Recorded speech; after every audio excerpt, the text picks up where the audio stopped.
Hello guys, आज के session में हम डिस्कस करेंगे रेड ब्लड सेल्स के बारे में। रेड ब्लड सेल्स जिसे एरिथ्रोसाइट्स भी कहते हैं। एरिथ्रो का मतलब होता है रेड कलर।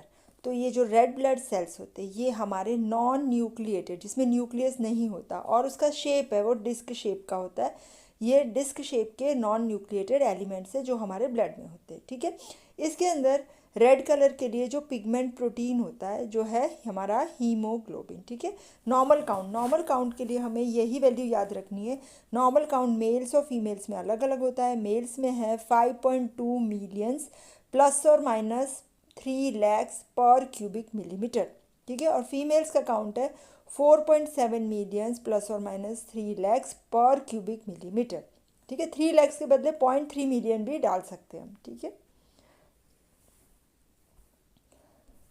ये रेड ब्लड सेल है, इसका काम क्या है? इसका काम है हमारा ऑक्सीजन को कैरी करना। ठीक है, और रेड ब्लड सेल के अंदर जो ऑक्सीजन कैरी करने के लिए जो प्रोटीन होता है जिसका नाम है हीमोग्लोबिन। ठीक है, और ये जो हीमोग्लोबिन है हमारा 1 ग्राम हीमोग्लोबिन वो कितना ऑक्सीजन कैरी कर रहा है? 1.34 ml। ठीक है, 1.34 ml।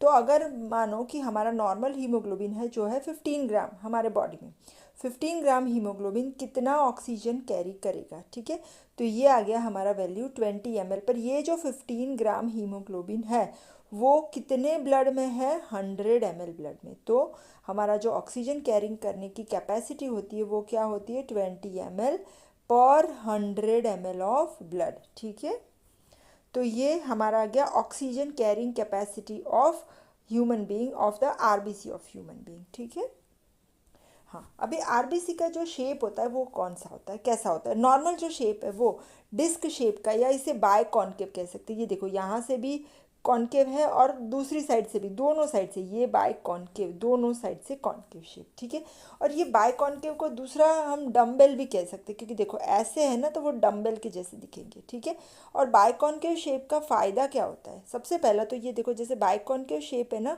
तो डिफ्यूजन फास्ट होगा क्योंकि ये एरिया बहुत ज़्यादा है उसको डिफ्यूजन के लिए। तो rapid diffusion of oxygen and other substances. क्यों रैपिड डिफ्यूजन होगा? क्योंकि सरफेस एरिया ज़्यादा है। नंबर 3, तीसरा फंक्शन क्या है? अगर हमारे आरबीसी के अंदर फ्लूइड आ गया या कुछ भी और सब्सटेंस आ रहा है तो जैसे वॉल्यूम बढ़ रहा है, तो वॉल्यूम बढ़ने के बाद क्या होगा? ये जो डंबल है ना उसमें से पहले ओवल बनेगा ये ऐसे करके, और फिर रप्चर होगा। मतलब ये जो मेम्ब्रेन है ना इसके ऊपर टेंशन नहीं आएगा। तो अगर हम आरबीसी जो है इसको वॉल्यूम बढ़ रहा है इसके ऊपर तो टेंशन इसकी मेम्ब्रेन के ऊपर नहीं आएगा। हाँ, और लास्ट एडवांटेज कि ये जो डंबल शेप के या बायकॉन्केव शेप के आरबीसीज होते हैं तो वो इजीली हमारी कैपिलरीज में से पास हो जाते हैं। तो ये एडवांटेजेस हुए बायकॉन्केव शेप के आरबीसी के। ठीक है, हाँ, अभी बात कर रहे हैं जो आरबीसी है इसके मेजर फंक्शन। आरबीसी का मेन काम क्या होता है? सबसे पहला तो आरबीसी के अंदर हीमोग्लोबिन है और हीमोग्लोबिन का काम होता है ऑक्सीजन और कार्बन डाइऑक्साइड को कैरी करना। ठीक है, हम ह्यूमन बीइंग में ये जो हीमोग्लोबिन है वो आरबीसी के अंदर ही होता है। कुछ स्पीशीज़ में ये हीमोग्लोबिन आरबीसी के अंदर नहीं होता लेकिन बाहर ब्लड में फ्री होता है। हमारे में फ्री नहीं होता। क्यों? क्योंकि अगर जो फ्री हो तो हमारी कैपिलरीज में से बाहर आ जाएगा लीक करके स्पेसिस में, और ये हमारी जो ग्लोमेरुलर मेम्ब्रेन है ना जो बाउमेंस कैप्सूल किडनी में होता है इसमें से फिल्टर हो जाएगा और वो यूरिन में एक्सक्रीट होगा तो ये जो ट्यूब्यूल है उसको ब्लॉक कर सकता है। इसीलिए हमारा जो हीमोग्लोबिन है वो फ्री नहीं होता। ठीक है, हाँ, अभी शेप और साइज़ की बात करें। शेप तो हमने बता दिया, डम्बल शेप है, बाय कॉन्केव, तो ऐसे करके बाय कॉन्केव शेप है। ठीक है, तो बाय कॉन्केव का मतलब क्या हुआ? ये जो है ना यहाँ पे थिकनेस, ये थिकनेस हुई। ठीक है, और ये इसका डायामीटर हुआ। ठीक है, ये बाय कॉन्केव का ये डायामीटर ले लो तो ये वाला डायामीटर, तो ये डायामीटर हो गया हमारा अबाउट 7.2 माइक्रोन, या इसे 7 to 8 माइक्रोन भी बता सकते हैं। ठीक है, और थिकनेस हो रही है जहाँ पे बहुत ज़्यादा थिक है, ये वाला थिकेस्ट पॉइंट पे यहाँ पे, तो ये आ गया अबाउट 2.2 माइक्रोन, है ना। अबाउट बोलते हैं, फिक्स्ड नहीं होता वो। और सेंटर में अबाउट 1 माइक्रोन या माइक्रोमीटर भी लिख सकते हैं। सरफेस एरिया, ये पूरा जो सरफेस एरिया होता है ये वाला बाइकॉन्केव का, तो अबाउट 120 स्क्वायर माइक्रोन। और वॉल्यूम मतलब लंबाई मल्टीप्लाइड बाय पौड़ाई और मल्टीप्लाइड बाय हाइट, ऊंचाई, तो ये LBH, तो ये हो गया हमारा 85 टू 90 क्यूबिक माइक्रोन। ठीक है, ये नॉर्मल वैल्यूज़ है, हमें नॉर्मल पता हो तभी पता चलेगा कि अब नॉर्मल है तो क्या हो जाएगा। ठीक है। आरबीसी जो है इसके अंदर न्यूक्लियस नहीं होता, तो डीएनए भी नहीं होगा, न्यूक्लियस डीएनए, माइटोकॉन्ड्रिया भी नहीं होती, तो एनर्जी कहाँ से प्रोड्यूस होगी? एनर्जी के लिए, प्रोडक्शन के लिए जो ग्लाइकोलाइटिक प्रोसेस होती है ना, वो साइटोप्लाज्म में ही होती है। और इंसुलिन रिसेप्टर भी नहीं होते, तो इसे ग्लूकोज लेने के लिए इंसुलिन की ज़रूरत नहीं होती, डायरेक्टली ग्लूकोज आरबीसी में चला जाता है फॉर एनर्जी प्रोडक्शन। ठीक है। आरबीसी का जो मेम्ब्रेन है, जैसे हमने बताया बायकॉन्केव शेप, ये बायकॉन्केव शेप रहेगा कैसे? क्यों ये बायकॉन्केव ऐसे ऐसे ऐसे रहेंगे? क्योंकि इसकी जो सेल मेम्ब्रेन है इसके अंदर होते हैं एक्टिन एंड स्पेक्ट्रीन। यहाँ पे दिखाया हुआ है, ये जो एस जैसा है ना वो स्पेक्ट्रीन है यहाँ पे। तो ये जो है ना वो दोनों, और दोनों को सपोर्ट करने वाला तीसरा प्रोटीन होता है एंकायरिन, जो ट्रांस मेम्ब्रेन प्रोटीन है। ठीक है। तो ये एक्टिन, स्पेक्ट्रिन एंड एंकायरिन, ये तीनों की वजह से ये जो मेम्ब्रेन है वो बायकॉन्केव शेप की होती है। अगर स्पेक्ट्रिन नहीं है तो क्या होगा? ये बायकॉन्केव के बदले ये ऐसे स्फेरिकल हो जाएंगे। और ये जो डिजीज़ है इसे कहते हैं हेरिडिटरी, क्योंकि वो जेनेटिक है। स्फेरोसाइटोसिस, स्फेरिकल आरबीसी रहेंगे। ठीक है। और ये स्फेरिकल का डिसएडवांटेज क्या होगा? छोटी सी कैपिलरी में से वो पास होने जाएंगे तो वो रप्चर हो जाएंगे, या फिर हम उसे हाइपोटोनिक सॉल्यूशन में रखेंगे तो फ्लूइड इसके अंदर जैसे आएगा तो सेल रप्चर हो जाएगा, हीमोलाइसिस हो जाएगा। ठीक है। तो ये इसके डिसएडवांटेज है अगर ये स्फेरिकल शेप के हो गए तो। ठीक है। स्फेरिकल शेप के होते नहीं है, बायकॉन्केव होते हैं। हाँ हाँ। आरबीसी की प्रॉपर्टीज़ क्या है? एक प्रॉपर्टी होती है रोले फॉर्मेशन। रोले फॉर्मेशन मतलब अगर हम ब्लड को एंटीकोगुलेंट डाल के ऐसे ट्यूब के अंदर, पिपेट के अंदर, वेस्टर्गन पिपेट में रखते हैं तो ऐसे पाइलिंग होगा। ये देखो ऐसे पाइल हो जाते, जैसे हम वो कॉइन की थप्पी बनाते हैं ना, तो इसे कहते हैं रोले फॉर्मेशन, है ना। पूरी एक के ऊपर दूसरा ऐसे करके ऐसे सेटल हो जाएंगी, क्योंकि उसको अपना सरफेस एरिया कम करना है। दूसरा, आरबीसी की स्पेसिफिक ग्रेविटी सबसे ज़्यादा होती है, ब्लड और प्लाज्मा से ज़्यादा होती है, 1.092 टू 1.101। पैक्ड सेल वॉल्यूम, जब हम इसे विंट्रोप्स ट्यूब में डाल करके, जो हमने आगे के लेक्चर में बताया था, रोटेट करेंगे तो सेल्स नीचे पैक होके आ जाएंगे, तो इसे कहते हैं पैक्ड सेल वॉल्यूम। और जब ये ब्लड हमारा सर्कुलेशन में होता है ना, ब्लड वेसल में, तो आरबीसी ऐसे अच्छे से सस्पेंड करते हैं, जिसे कहते हैं सस्पेंशन स्टेबिलिटी। ठीक है। तो ये हो गई हमारी आरबीसीज की properties. Now variation in number of RBC. RBC के नंबर नॉर्मल हमने बताया था, मेल्स में होते हैं 5.2 मिलियंस प्लस और माइनस 3 लैक्स पर क्यूबिक मिलीमीटर, फीमेल्स में 4.7 प्लस और माइनस 3 लैक्स पर क्यूबिक मिलीमीटर। पर फिजियोलॉजिकल और पैथोलॉजिकली कुछ कुछ कंडीशन में ये ज़्यादा कम होते हैं। ठीक है। तो फिजियोलॉजिकली क्या वेरिएशन है? पहला तो एज, न्यूबॉर्न बेबी में ये ज़्यादा होते हैं, 8 टू 10 मिलियंस पर क्यूबिक मिलीमीटर। फिर धीरे धीरे बर्थ के बाद वो डिक्रीज़ होना शुरू होते हैं। फीमेल्स में कम होते हैं, क्यों? क्योंकि एक तो मेंस्ट्रुअल ब्लड लॉस होता है, दूसरा फीमेल के जो हार्मोन होते हैं ईस्ट्रोजन, वो आरबीसी का प्रोडक्शन इतना नहीं बढ़ाते। तीसरा है हाई एल्टीट्यूड। अगर हम हाई एल्टीट्यूड पे कोई बच्चा है उसको देखेंगे तो उसके रेड चीक होते हैं, उसका हीमोग्लोबिन भी ज़्यादा होगा। क्यों? क्योंकि हाइपॉक्सिया होता है, हाई एल्टीट्यूड पे ऑक्सीजन कम होगा, तो वो आरबीसी की प्रोडक्शन को बढ़ाएगा। तो हीमोग्लोबिन आरबीसी, जब कोई कोई बंदा हाई एल्टीट्यूड पे रहता है तो उसका हीमोग्लोबिन आरबीसी ज़्यादा होगा। ठीक है। इसके बाद एक्सरसाइज करेगा तो भी हाइपॉक्सिया होता है, तो उसमें भी आरबीसी बढ़ते हैं, और साथ साथ में स्प्लीन में से भी आरबीसी बाहर आ जाते हैं, क्योंकि ऑक्सीजन कैरी करने के लिए चाहिए। इमोशनल कंडीशन में भी सिंपैथेटिक एक्टिविटी होगी, जिससे स्प्लीन का कॉन्ट्रैक्शन होगा तो आरबीसी बढ़ेगी। टेम्परेचर बढ़ेगा तो सभी एक्टिविटीज़ बढ़ रही है तो भी आरबीसी बढ़ रहा है। आफ्टर मील ऑल्सो ऑक्सीजन की रिक्वायरमेंट बढ़ रही है तो भी आरबीसी काउंट इंक्रीज हो रहा है।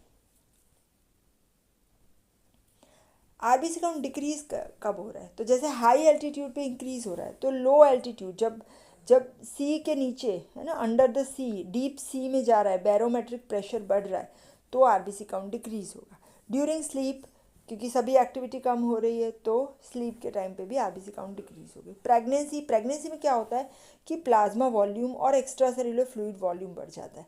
तो जैसे अगर ये ब्लड है, इसमें फ्लूइड बढ़ गया, ठीक है ना, तो सेल्स रिलेटिवली कम हो जाएंगे ना। हमारे पास सपोज हमने नींबू पानी बनाया, हमें उसमें पानी डाल देंगे तो क्या होगा? वो लेमन के या शुगर के पार्टिकल्स है वो कम हो जाएगी। इसी तरह जैसे प्लाज्मा फ्लूइड बढ़ जाता है तो आरबीसी कम हो जाता है। तो प्रेगनेंसी में इसीलिए आयरन का सप्लीमेंट देते हैं, ठीक है। बाकी पैथोलॉजिकल कंडीशंस है इसमें पॉलीसाइथेमिया और एनीमिया। पॉलीसाइथेमिया मतलब आरबीसी काउंट बढ़ रहा है और एनीमिया मतलब घट रहा है। दोनों पैथोलॉजिकल, फिजियोलॉजिकल नहीं है। ये प्रेगनेंसी बताया, हाई एल्टीट्यूड, ये सब फिजियोलॉजिकल कंडीशन है, ठीक है। अभी पैथोलॉजिकल पॉलीसाइथेमिया मतलब आरबीसी काउंट बढ़ना, इसमें भी कभी कभी फिजियोलॉजिकल होता है। जैसे मैंने बताया हाई एल्टीट्यूड पर है, आफ्टर बर्थ है तो फिजियोलॉजिकल। पैथोलॉजिकल के अगेन दो टाइप है, primary and secondary polycythaemia. Primary polycythaemia को बताते हैं पॉलीसाइथेमिया वेरा, ठीक है। तो पॉलीसाइथेमिया जो वेरा है, ठीक है ना, इसमें क्या होता है, इसमें जो है ना वो माइलो प्रोलिफरेटिव डिसऑर्डर, मतलब आरबीसी जो प्रोड्यूस करता है, जो हमारा बोन मैरो है, रेड बोन मैरो, उसकी मैलिग्नेंसी होगी, मतलब बहुत ज़्यादा आरबीसी प्रोड्यूस होगी। और इसमें आरबीसी अकेले नहीं, डब्ल्यूबीसी प्लेटलेट भी बढ़ जाते हैं। तो प्राइमरी पॉलीसाइथेमिया। सेकेंडरी पॉलीसाइथेमिया, अगर किसी को रेस्पिरेटरी डिसऑर्डर है तो इससे हाइपॉक्सिया हो रहा है ना, ऑक्सीजन नहीं मिल रहा है। हार्ट फेल हो गया तो भी हाइपॉक्सिया हो रहा है। कार्बन मोनोऑक्साइड पॉइजनिंग है तो भी ऑक्सीजन नहीं मिल रहा है। बाकी कोई केमिकल की पॉइजन, जब भी हाइपॉक्सिया होगा तो हमारा आरबीसी प्रोडक्शन बढ़ जाएगा ना, क्योंकि ऑक्सीजन कम है तो हमारा बॉडी क्या करेगा, ज़्यादा आरबीसी प्रोड्यूस करेगा तो ज़्यादा ऑक्सीजन कैरी कर सके, तो उसमें भी आरबीसी काउंट बढ़ जाते हैं। पर इसे सेकेंडरी कहते हैं, क्योंकि सेकेंडरी है मतलब रेस्पिरेटरी डिसऑर्डर की वजह से पॉलीसाइथेमिया हुआ है। प्राइमरी कोई डिजीज़ नहीं है, हमारा बोन मैरो बढ़िया से चल रहा है, पर क्योंकि हमारा रेस्पिरेटरी कोई डिजीज़ है इसकी वजह से, तो इसीलिए इसे सेकेंडरी पॉलीसाइथेमिया कहते हैं। हाँ, दूसरा आएगा हमारा एनीमिया, हम अलग से पूरा टॉपिक डिस्कस करेंगे, आरबीसी काउंट डिक्रीज होता है, ठीक है।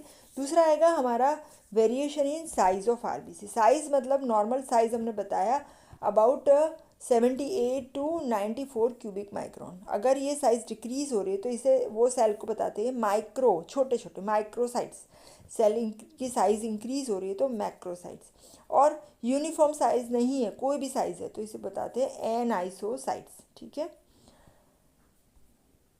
माइक्रोसाइट्स कौन सी कंडीशन में होते हैं, कॉमनली आयरन डेफिशिएंसी एनीमिया में माइक्रोसाइट्स होते हैं, या फिर ऑस्मोटिक प्रेशर जो ब्लड का है ना वो बढ़ गया है, तो ब्लड का ऑस्मोटिक प्रेशर बढ़ा हुआ होता है तो फ्लूइड सब बाहर चला जाएगा तो आरबीसी छोटे हो जाएंगे। और बहुत ज़्यादा फोर्स्ड ब्रीदिंग करेंगे तो भी, बिकॉज ऑक्सीजन जो है वो ज़्यादा हो है, कार्बन डाइऑक्साइड कम हो गया, तो इसमें भी माइक्रोसाइट्स हो जाते हैं।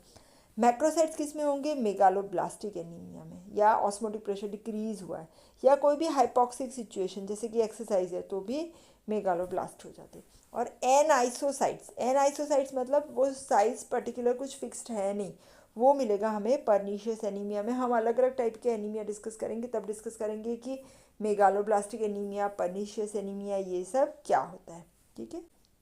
Variation in shape of RBC, तो शेप में आएगा एक तो क्रीनेटेड मार्जिन, मार्जिन ऐसे ऐसे क्रीनेशन वाले हो जाते हैं, श्रिंकेज हो जाएगा आरबीसी का। स्फेरिकल, स्फेरोसाइटोसिस, आरबीसी स्फेरिकल रहेंगे। एलिप्टिकल शेप, एलिप्टिकल मतलब ऐसे अंडे जैसा शेप हो जाएगा। सिकल शेप, तो सिकल सेल एनीमिया में सिकल शेप होता है। और पोइकिलोसाइटोसिस जिसमें कोई शेप फिक्स्ड नहीं होता, अनयूजुअल शेप रहेगा। तो दूसरे स्ट्रक्चर में भी कुछ कुछ बार चेंजेस होते हैं, जैसे कि वेरिएशन द स्ट्रक्चर में आएगा पंक्टेड बेजोफिलिया, मतलब ऐसे बेजोफिल जैसे ब्लू कलर के ऐसे डॉट रहेंगे, बेजोफिलिक मटेरियल, ये लेड पॉइजनिंग में होता है।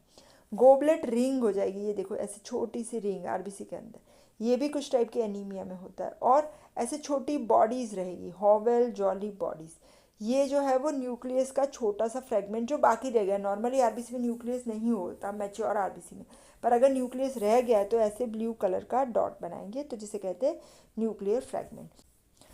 इसके बाद आ रहा है life span of RBC and fat of RBC. Life span, हर एक आरबीसी का लाइफ स्पैन अबाउट 120 डेज होता है। 120 डेज हो जाए इसके बाद ये हमारे reticulo endothelial cells commonly spleen की कैपिलरीज में होते हैं, उसमें जाके रप्चर हो जाएंगे, ठीक है। और आरबीसी जब रप्चर होंगे तो इसमें से रिलीज होता है हीम एंड ग्लोबिन, क्योंकि इसमें हीमोग्लोबिन है मेनली। और ये हीमोग्लोबिन में, ग्लोबिन जो होता है ना वो प्रोटीन है, तो वो वापस चला जाएगा नया ग्लोबिन बनाने के लिए। फिर बचा हीम, हीम में से बनेगा आयरन एंड पोरफायरिन, जिसे कहते हैं 4 पायरोल रिंग्स। और ये जो आयरन है ये हमारा एपोफेरिटीन के साथ बाइंड होता है। एपोफेरिटीन ट्रांसपोर्ट प्रोटीन है और ये बनाता है फेरिटीन, और ये जाएगा लीवर में, वहाँ जाकर के स्टोर रहेगा। और दूसरा है जो बचा हुआ पोरफायरिन, ये पोरफायरिन में से बनेगा बिलीरुबिन, जो एक्सक्रीटरी वेस्ट प्रोडक्ट्स है। हाँ, तो डेली हमारे 10% आरबीसी डिस्ट्रॉय होते हैं, जो 5 मिलियन से उसमें से। तो इसमें से बनेगा हमारा 0.6 ग्राम परसेंटेज हीमोग्लोबिन, तो इसमें से बनेगा हमारा बिलीरुबिन, और तो बिलीरुबिन नॉर्मल रहेगा 0.5 to 1.5 मिलीग्राम परसेंटेज। ठीक है, इसके बाद आरबीसी की लाइफ स्पैन अगर हमने जैसे बताया 120 डेज है, तो वो कैसे पता चलेगा? इसके लिए आएगा हमारा रेडियो आइसोटोप मेथड। इसमें क्या करते हैं, आरबीसी को रेडियो आइसोटोप सब्सटेंस से टैग कर देते हैं। इसमें आ रहा है हमारा रेडियो एक्टिव आयरन और रेडियो एक्टिव क्रोमियम, ये 2 सब्सटेंसेस हैं। और जब तक ये आरबीसी सर्वाइव करेगा तब तक ये टैग हुआ रहेगा। तो इससे पता चलेगा कि अगर ये 120 दिन तक टैग है तो मतलब लाइफ स्पैन उसकी 120 डेज है। ठीक है, तो यहाँ से हम लाइफ स्पैन उसका फाइंड आउट कर सकते हैं। हाँ, फिर फंक्शंस ऑफ आरबीसी जो हमने ऑलरेडी एक बार डिस्कस कर लिया है। तो आरबीसी का मेन फंक्शन होता है ऑक्सीजन और कार्बन डाइऑक्साइड का ट्रांसपोर्ट करना है। ठीक है, ऑक्सीजन जो 97% है वो आरबीसी के हीमोग्लोबिन में ट्रांसपोर्ट हो रहा है। कार्बन डाइऑक्साइड 23% जो है वो ट्रांसपोर्ट होता है हीमोग्लोबिन के साथ बाइंड होकर, और 70% होता है बाइकार्बोनेट के फॉर्म में, वो भी आरबीसी में ही हो रहा है। फिर हीमोग्लोबिन जो है वो हमारा बफर है ना, बफर मतलब वो ब्लड की पीएच को मेंटेन करता है। और जो ब्लड ग्रुप हमें डिटरमाइन करना है, हमें फाइंड आउट करना है कि सपोज़ किसका ब्लड ग्रुप ए है, बी है, तो इसके लिए एंटीजन होते हैं, और ये एंटीजन ए एंड बी ये आरबीसी की मेम्ब्रेन के ऊपर ही होते हैं। तो ब्लड ग्रुप डिटर्मिनेशन के लिए भी आरबीसी बहुत इंपॉर्टेंट है। तो यहाँ पे हमने आज डिस्कस किया आरबीसी के फंक्शंस, आरबीसी की मॉर्फोलॉजी। नेक्स्ट सेशन में हम डिस्कस करेंगे एरिथ्रोपोएसिस। Thank you.